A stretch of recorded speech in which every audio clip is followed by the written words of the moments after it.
Stephen Bauman switched off the generator, swiped his brow with a handkerchief, and straightened his spine. Not even 9 o'clock, and the July day was already sweltering. Since dawn, he had milked, fed, and watered the animals and turned them out to pasture. The milk was now stored in the cooling room, awaiting pickup, and he was ready for breakfast. He headed for the house, his stomach rumbling.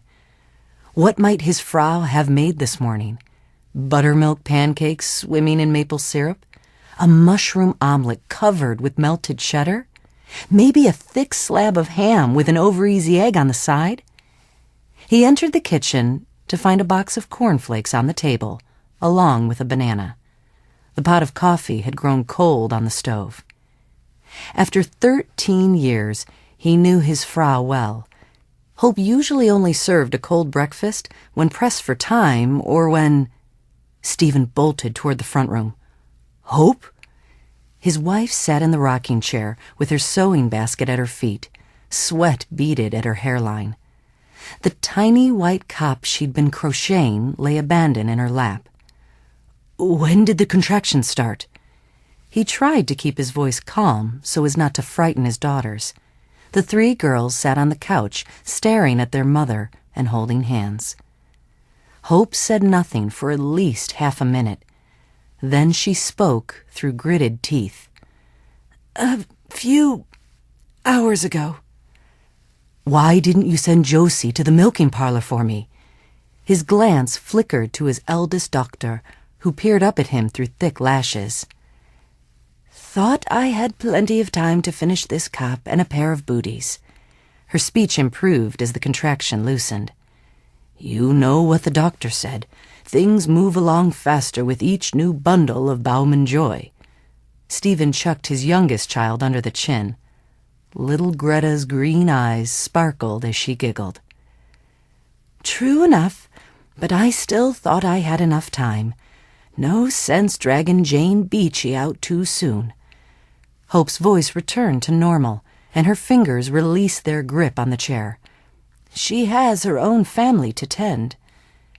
Midwives are accustomed to being called at all hours of the day or night. At least she's not sleeping at this hour. I'll leave now to fetch her.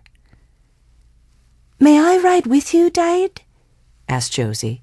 She scrambled from her position on the couch to land on the floor near Hope's feet. I could help Jane carry things. Nee. Stephen gave her cop ribbon a pull. You stay and help Mom get things ready.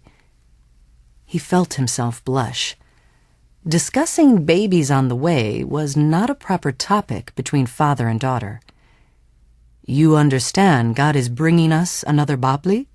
He peered at one pair of rounded eyes after another. Of course I do, she said, as though mildly insulted. Yeah, replied the younger 2, heads nodding. Mom said so. Brooder this time? Asked 7-year-old Emily. We'll soon find out. He buzzed a kiss across his wife's cop. I'm off. Put down your sewing, Frau. I believe you should start moving in the direction of our bedroom. But don't pick up a paintbrush to give the kitchen a fresh coat. Stephen smiled at the memory of a woman in their district who decided to paint a room during labor. Things happened so fast she gave birth in their bathtub, assisted solely by her eldest daughter. By the time the midwife arrived, the mother had been bathed and was resting comfortably with her new son sleeping in the crook of her arm. Suddenly, Hope grabbed his sleeve, her brown eyes huge.